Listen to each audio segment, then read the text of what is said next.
एक घने जंगल में एक लालची शेर रहता था जो हर वक्त शिकार करने में लगा रहता। हालांकि उसे इतनी खुराक की ज़रूरत ना थी, लेकिन फिर भी वो बाज ना आता। एक दिन वो मामूल के मुताबिक शिकार करने के लिए जंगल में घूम रहा था। दो हिरन पानी पीने के लिए तालाब के पास आईं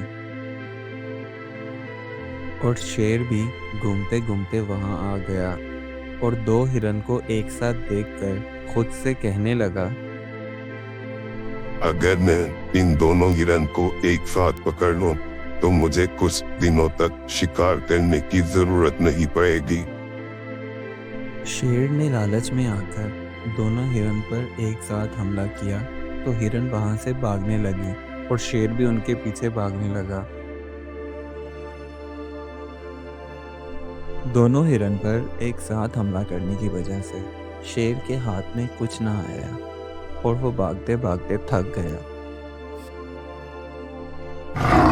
शेर ये सोचने लगा कि अगर मैं दोनों हिरन के शिकार का लालच ना करता और सिर्फ एक हिरन पर तवज्जो देता, तो अब मैं भूखा ना रहता। इस कहानी से हमें ये सबक मिलता है कि लालच से इंसान अपनी मौजूदा खुशियों को भी खो देता है।